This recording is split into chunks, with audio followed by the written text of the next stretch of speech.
शैतानिर्रजीम बिस्मिल्लाहिर्रहमानिर्रहीम। ब्रदर इस्लाम, तो इस वक्त की मौजूदा अहम तरीन बातों की तरफ तुमको दिलाना चाहता हूँ।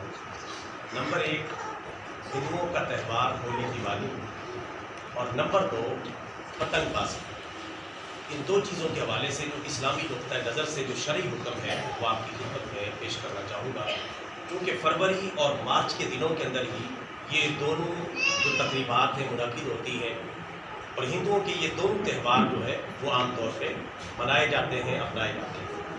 पहली चीज़, हिंदुओं का मशहूर मजहबी त्यौहार है होली दिवाली। ये हिंदुओं का शिआर है, हिंदुओं का मजहबी त्यौहार है। इस तरह मुसलमानों के त्यौहार हैं, ईद उल फितर है, ईद उल अज़हा है, और मुसलमानों के जो त्यौहार हैं बड़े मकसद और बामाना है, जिसमें मुसलमान अपने रब के सामने झुकते हैं और अल्लाह ताला से दुआ करते हैं। लेकिन जो हिंदुओं का त्यौहार है ये रंगों का त्यौहार कहलाया जाता है। इसमें रंग जो है वो बनाए जाते हैं और उनको तैयार किया जाता है और एक दूसरे पर छिड़का जाता है। एक दूसरे के मुँह में लगाना, जो है कपड़ों पे फेंकना, और हाथों पे मल मल के चेहरों पे ऊपर लगाना, किसी के कपड़ों के ऊपर डाल देना, ये हिंदू कल्चर है, हिंदू तहजीब है, और ये हिंदू मर्द भी मनाते हैं और हमारा मीडिया इसको दिखाता है। और ये जो होली दिवाली की तकरीब है, ज़ाहिर है कि एक हिंदू त्यौहार है, इसको मनाना नाजायज़ है, गुनाह है। एक मुशरिक मज़हब के मानने वाले ऐसा करते हैं, तो बहुत सारे मुसलमान भी कई इलाकों में नासमझी की वजह से हिंदुओं को खुश करने के लिए इस तरह की तकरीबात में शरीक हो जाते हैं, जो कि बिल्कुल नाजायज़ है। और ख़ास तौर पे हमारे हुक्मरान होली दिवाली की तकरीबात की मुबारकबादें देते हैं। हालांकि होली दिवाली की तकरीबात की मुबारकबाद देना ये भी हराम है, और इसी तरह इन तकरीबात में शिरकत करना भी हराम है।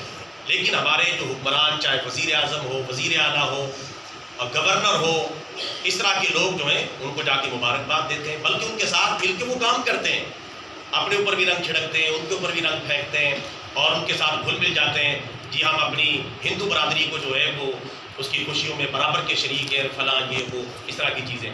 और इसी तरह जो ईसाइयों का एक त्यौहार होता है क्रिसमस डे, उसमें भी यही काम किया जाता है कि हम इनकी मजहबी तकरीबात में बराबर के शरीक हैं और हम इनकी खुशियों में शरीक हैं। हालांकि क्रिसमस डे ईसाइयों के एक मखसूस किस्म का त्यौहार है, जो ईसाई अपने अकीदे के तहत के हज़रत ईसा अलैहिस्सलाम के हवाले से उनकी जो अक़ायद है उसके मुताबिक मनाते हैं। वो उनके मजहबी त्यौहार है। इस्लाम अक़लियतों के तहफ़्फ़ुज़ की बात करता है, गैर मुस्लिम जो पाकिस्तान में रहते हैं उनका तहफ़्फ़ुज़ किया जाए, लेकिन उनकी मजहबी तकरीबात में शिरकत ना की जाए और उनकी मजहबी तकरीबात की मुबारकबाद ना दी जाए। वो अपने तौर पर अपने दायरा कार में, अपनी बातों में, अपने मंदिरों में रह के जो करते हैं वो करने दें, उनका अपना मामला है, उसके ऊपर पाबंदी नहीं लगाई जा सकती।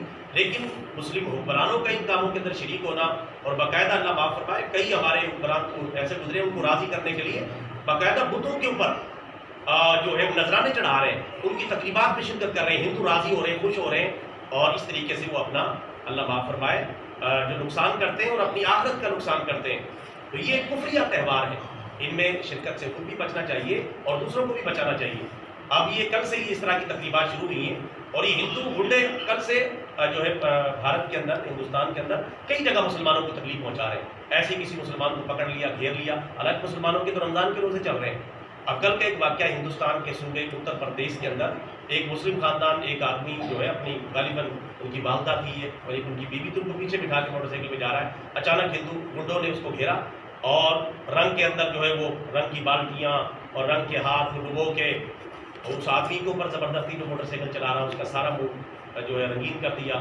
ख़वातीन की बेहुरमती की, उनके ऊपर फेंका गया, वो बेचारी हाथ जोड़ रही हैं और वो अपने चेहरे छुपा रही हैं। लेकिन हिंदू गुंडे, आपको पता है भारत में मोदी जो हिंदुस्तान का एक बड़ा गुंडा है जिसकी आजकल हुकूमत है, और ये मुसलमानों का कातिल है, कसाई है, इसने गुजरात के बहुत सारे मुसलमानों को शहीद किया, उसकी सरपरस्ती में सारा काम होता है। और अभी आपने देखा बाबरी मस्जिद की जगह उस कबीर से मंदिर तामीर करवा दिया है।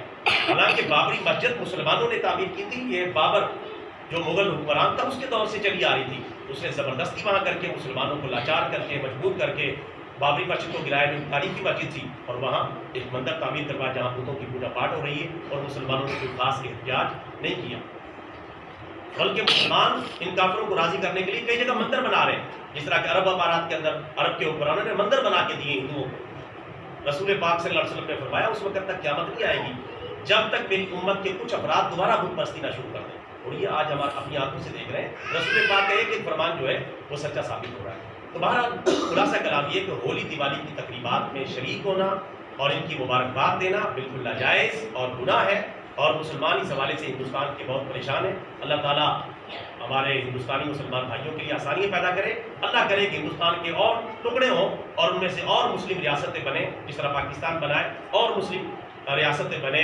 اور جو ہے مسلمان اپنی آزاد ریاستوں میں آزادی کے ساتھ اسلام پر عمل کر سکیں. برادر اسلام، دوسری چیز آج کل پتنگ بازی. پتنگ بازی جو ہے اس کا پس منظر یہ ہے کہ لاہور کے اندر ایک ہندو لڑکا تھا جس نے رسول پاک صلی اللہ علیہ وسلم کی گستاخی کی، جس کا نام ہے حقیقت رائے. ساری تاریخی کتابوں میں یہ بات لکھی ہوئی ہے. اس کو ایک مسلمان نے جذبات میں آ کر، ظاہر ہے کہ رسول پاک کی عزت و ناموس کی حفاظت ہر مسلمان کا حق ہے، تو اس نے جذبات میں آ کے، اس کی ہندوستان بننے سے پہلے کا واقعہ ہے، اسے قتل کر دیا. اس کی یاد میں ہندوؤں نے یہ پتنگ بازی شروع کی. پتنگ بازی یہ باقاعدہ ہندوؤں کا ہی کلچر تھا، ہندوؤں کی تہذیب تھی. اب تو یہ ایسی پھیلی ہے، اب تو مسلمانوں نے بھی اس کو اٹھا لیا ہے. اب تو مسلمان بھی اس کو بڑھ چڑھ کے اس میں حصہ لے رہے ہیں اور اس میں شریک ہو رہے ہیں. حالانکہ ہندوؤں نے شروع کیا، ہندوؤں کا کلچر تھا پتنگ بازی کرنا. اس لیے دیکھیں پتنگ بازی کے موقع پر پیلے رنگ کے کپڑے پہننا اور پیلی پتنگیں، آپ تھوڑا سا محسوس کریں. اور آپ کو پتہ ہے کہ پیلا کپڑا ہندوؤں کا بڑا پسندیدہ کپڑا ہے، بڑا پسندیدہ رنگ ہے. پسندی رنگ اور پسند کے رنگ، یہ سب کوئی چکر ہے سارا. یہ یعنی ہندو اللہ معافی دے مسلمانوں کو اپنی تہذیب میں رنگنا چاہتے ہیں. بلکہ کئی ہندو وزیر اعظم یہ کہہ چکے ہیں کہ ہم نے پاکستان کو فتح کر لیا، صرف جنگ کی ضرورت باقی رہ گئی ہے، کیونکہ پاکستان کی قوم ہندو کلچر میں رنگتی چلی جا رہی ہے. یہاں تک اس طرح کی خرافات لوگ بکتے ہیں. حالانکہ ہم جو ہے ہندو تہذیب پر اور ہندوؤں کی جو تقریبات ہیں اور رسومات ہیں بالکل اس کو برا سمجھتے ہیں. مسلمان کبھی اپنانے کا سوچ بھی نہیں سکتا. ہمارے پیارے نبی صلی اللہ علیہ وسلم کا فرمان ہے، من تشبہ بقوم فہو منہم. جس قوم کی مشابہت کرو گے اسی قوم میں سے اٹھائے جاؤ گے. جو ہندوؤں کی مشابہت کر رہے ہیں ہولی دیوالی کی تقریبات میں شرکت کر کے، چاہے وہ حکمران ہے چاہے کوئی اور ہے، وہ بھی اپنا حشر یاد رکھیں. اور جو اس طرح یہ پتنگ بازی، اب تو حکومت نے بھی تنگ آ کے اس کے اوپر قانون پابندی لگا دی ہے. کیونکہ کل ایک واقعہ ہوا ہے، پرسوں ایک واقعہ ہوا ہے، گلے کے اوپر ڈور پھر گئی ہے. بیچارہ افطاری کا سامان لے کے جا رہا تھا اور گلے پہ ڈور پھر گئی. اسی وقت موقع پر سڑک پہ گرا، ساری سڑک جو ہے لت پت ہو گئی. کیونکہ ڈور اتنی وہ دھاتی قسم کی ڈور ہوتی ہیں جس سے وہ پتنگ بازی کرتے ہیں. اب ایسے ان پتنگ بازوں پر قتل کا مقدمہ درج کرنا چاہیے اور ان کو جیل کی سلاخوں کے پیچھے دھکیلنا چاہیے. اللہ معافی. یہ آوارہ لڑکیوں نے اور پھر باقاعدہ شروع میں حکومت نے بھی اس کی سپورٹ کی، یہ کام پھیل گیا. اب حکومت بھی اس سے تنگ ہے، حکومت بھی پابندی لگا رہی ہے، جگہ جگہ پتنگ بازوں کو پکڑ رہی ہے، ہوائی فائرنگ کرنے والوں کو پکڑ رہی ہے. بہرحال یہ پتنگ ایک قاتل اور خونی کھیل بن چکا ہے. اس سے خود بچیں، اپنے بچوں کو بچائیں. اور اس طرح کی صورت حال میں جب کسی مسلمان کی جان تک بھی جانے لگے تو اس کے ناجائز اور گناہ ہونے میں کوئی شک و شبہ نہیں ہو سکتا. اللہ تعالیٰ سے دعا ہے اللہ تعالیٰ ان غیر شرعی رسومات، ہولی دیوالی کی تقریبات اور پتنگ بازی کا جو کلچر ہے، اس سے ہم سب کی حفاظت فرمائے. آمین ثم آمین.